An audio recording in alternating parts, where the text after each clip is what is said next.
প্রকাশ্যে ছিনতাই, অস্ত্রের মহড়া ও এমন হামলার ঘটনা কুষ্টিয়ার দৌলতপুরে এখন নিত্যদিনের ব্যাপার হয়ে দাঁড়িয়েছে। প্রতিনিয়তই ঘটছে চুরি ডাকাতির মতো ঘটনা।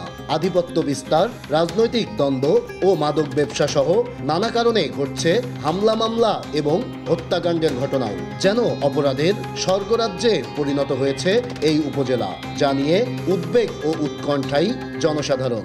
বেশ কিছু জায়গায় সন্ধ্যা হলেই ডাকাতি শুরু হয়ে যাচ্ছে। বাড়িঘর লুটপাট, গরু ছাগল যা কিছু আছে সব লুটপাট। মাদিয়া গ্রামের বেশ কিছু চিহ্নিত চোর আছে। যুগ্মসামান সুইট আছে। আসদের এক নেতা ছিল যে এখন বিএনপির নাম ভাঙিয়ে খাচ্ছে, সেটা হচ্ছে আলম। তারপর আছে নবীর চোর, যে নবীর চোর নামে পরিচিত।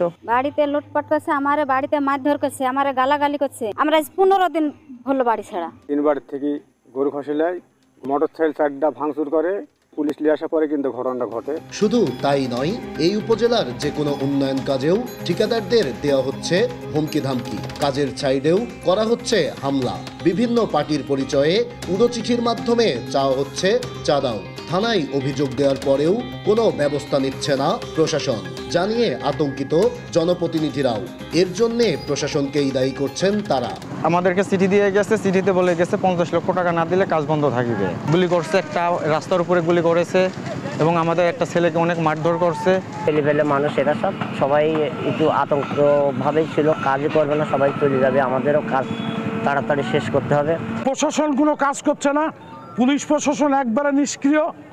এখানে জনগণ সম্পূর্ণ নিরাপদ না, যেটা বাস্তব সত্য কথা। তবে এসব ঘটনার দায় নিতে নারাজ দৌলতপুর থানার ভারপ্রাপ্ত কর্মকর্তা নাজমুল হুদা। আইন শৃঙ্খলার এমন অবনতির পরেও উল্টো বলছেন সবকিছুই চলছে ঠিকঠাক ভাবেই। প্রতিনিয়ত চুরি ডাকাতি ছিনতাই কয়টা রেকর্ড আছে আপনার কাছে? হচ্ছে না। আপনি কথাগুলো আমার মনে হয় যে অথেন্টিক ভাবে বলেন, আমি তার উত্তর দিব। গত 5 আগস্টের পর থেকে এই উপজেলায় উদ্বেগজনক হারে অপরাধ প্রবণতা বাড়লেও অপরাধীরা থেকেই যাচ্ছে ধরাছোঁয়ার বাইরে। ফলে প্রশাসনের ভূমিকা নিয়ে উঠছে প্রশ্ন। নাহিদ হাসান তিতাস, দেশ টিভি, কুষ্টিয়া।